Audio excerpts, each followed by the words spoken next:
подарит крестный. Это непременно будет крепость, а в ней будут маршировать и обучаться нарядные солдатики с пушкой.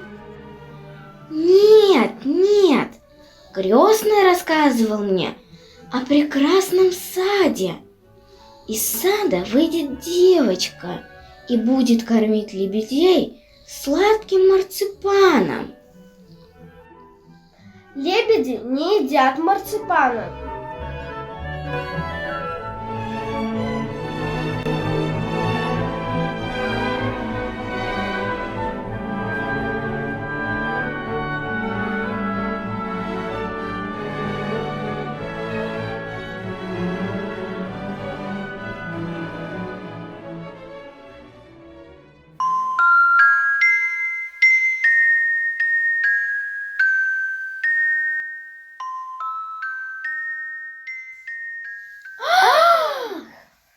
Как чудно! Как чудно!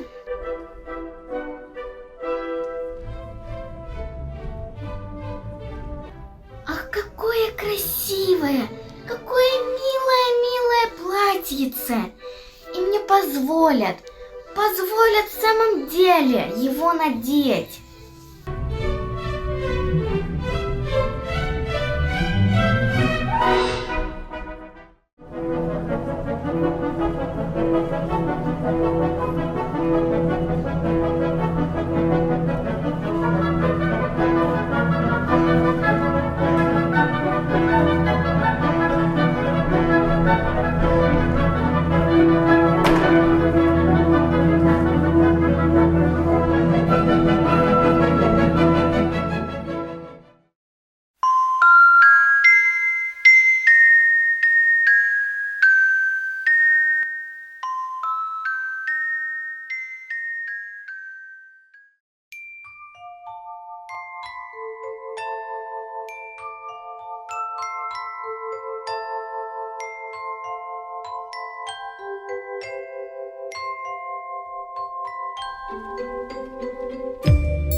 Крестный, крестный, пусти меня к себе в замок.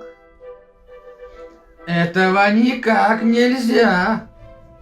Крестный, а теперь выйди из той другой двери. Никак этого нельзя, милый Фринсхен. Ну тогда пусть спустятся вниз циркачи. Мне хочется получше их рассмотреть. Ничего этого нельзя. Механизм сделан раз навсегда. Его не переделаешь. Ах, так? Ничего этого нельзя.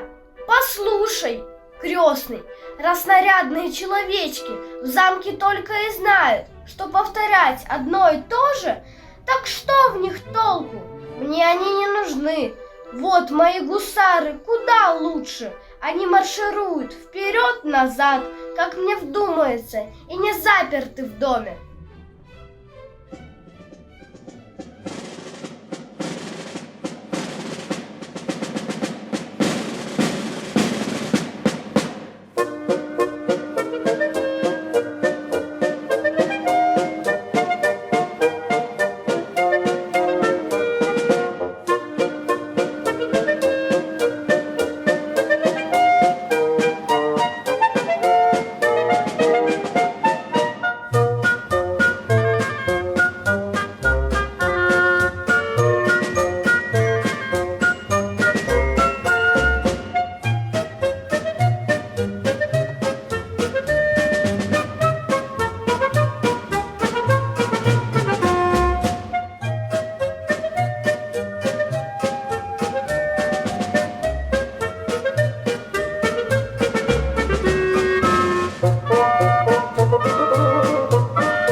хорошенький человечек, что стоял с краю.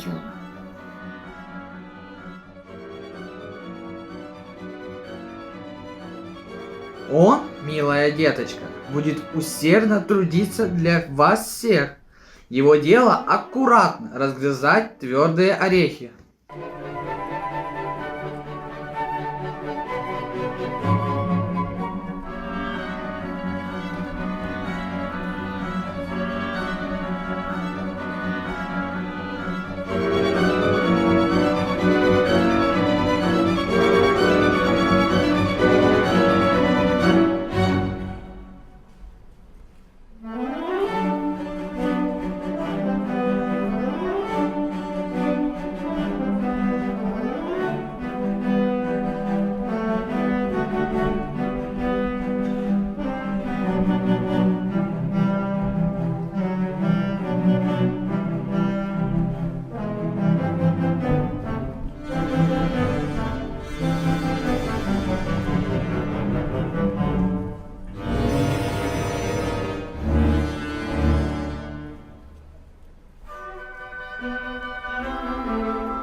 Раз тебе, милая Мари, щелкунчик пришелся по вкусу, так ты уж сама и заботься о нем, и береги его. Щелкунчик, миленький, он такой потешный, такой добрый. Вот и надо за ним ухаживать как следует. Сейчас поздний час, дома все спать легли. Я тебя поставлю в шкаф с моими любимыми игрушками.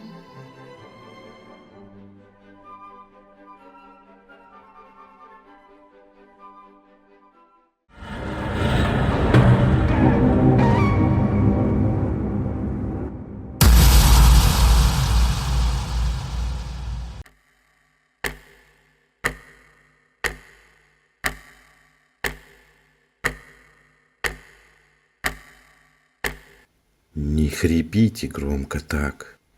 Слышит все королева Мышильда. Ну, часы напев старинный. Ну, пробей, пробей звонок. Королеве мышей подходит срок.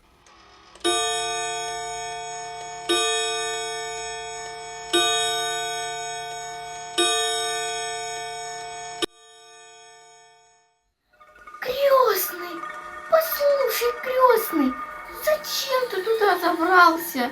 Слезай вниз и не пугай меня, гадкий крестный.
Мари, многим я вам обязан, благодарен. Послушай, Мари, если ты хочешь послушать, я охотно расскажу сказку о принце Щелкунчике, ведьме Мышильде и искусном часовщике. Расскажи, милый крестный, расскажи. Мать Щелкунчика была супругой короля, а значит королевой. А Щелкунчик, как родился, в тот же миг и стал прирожденным принцем. Ради такого случая были устроены цирковые представления.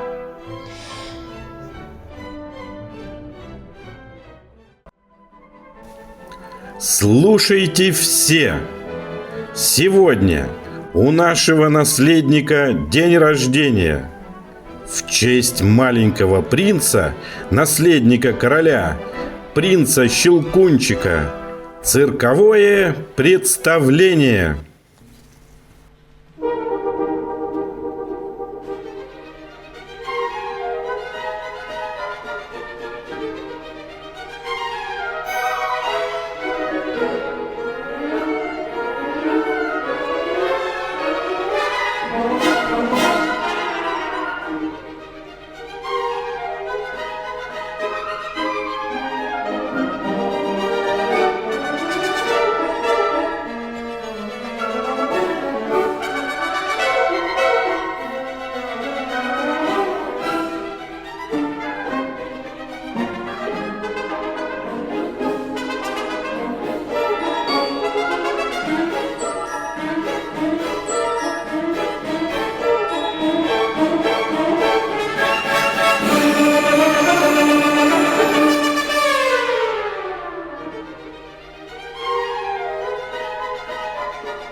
Король, желая показать, что у него много и золота, и серебра, решил устроить пир. Придворные повара носились по кухне с тарелками и готовили самые вкусные явства.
Сорванцы мои, слушайте мою команду.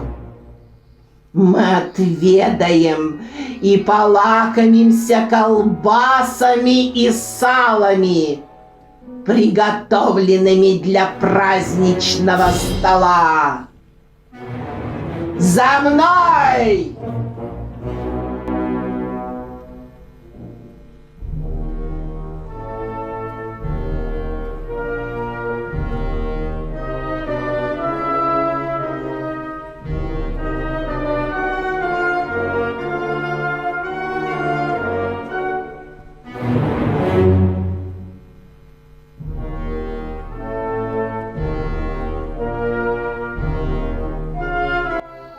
мы Шильда со своими сыновьями сожрали яство. В королевстве созвали тайный государственный совет и решили поручить все дело придворному мастеру Чудодею, которого звали, как и меня, Дроссельмейер. Он изобрел весьма искусную мышеловку.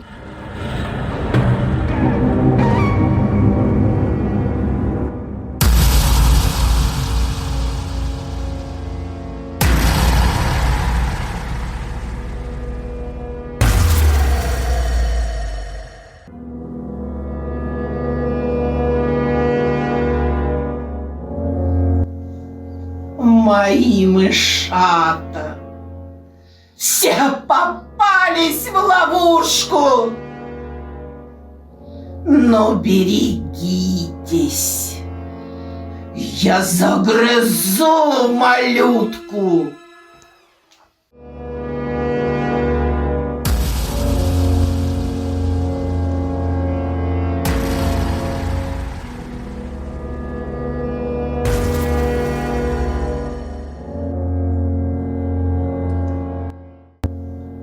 Ха-ха-ха-ха-ха-ха!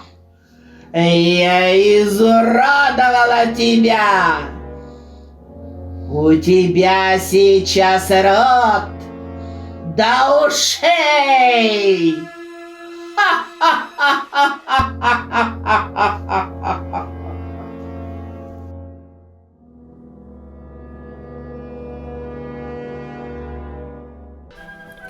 Приказ короля.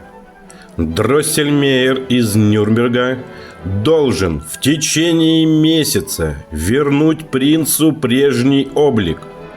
В противном случае он будет предан позорной смерти от руки палача.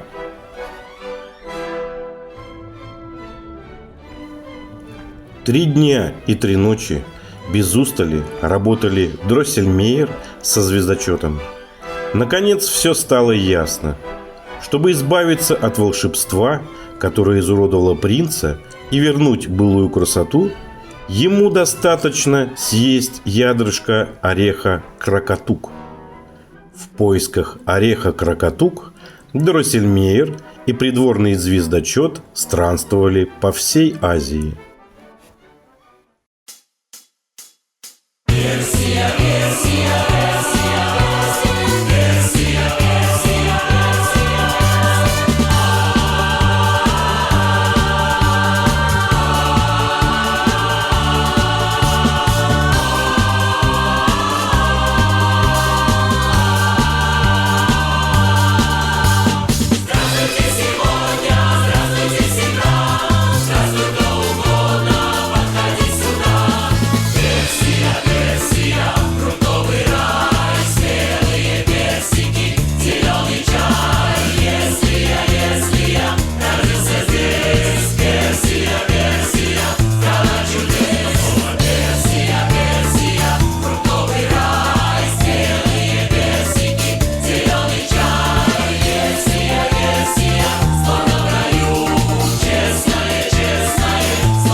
Ах, братец, ну и чудеса! Мы спасены! Спасены, говорю я! Это орех! Крокотук! Это он! Мы раздобыли его! Он найден!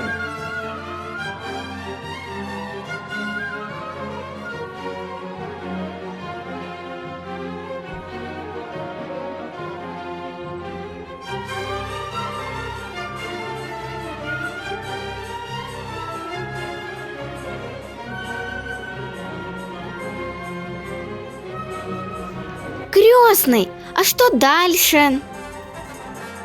Щелкунчика спасли? Ему дали орех крокоту?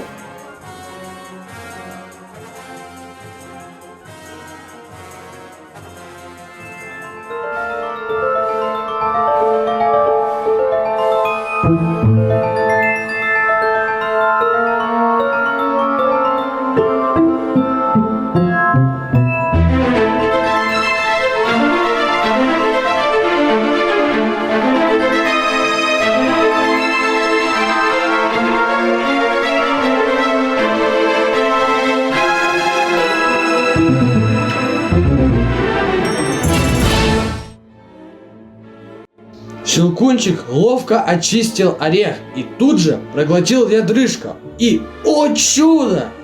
И уродец исчез. У него появилась рыцарская отвага. Сила и Мышильда была повержена, уничтожена навсегда. Браво! Браво храброму Щелкунчику!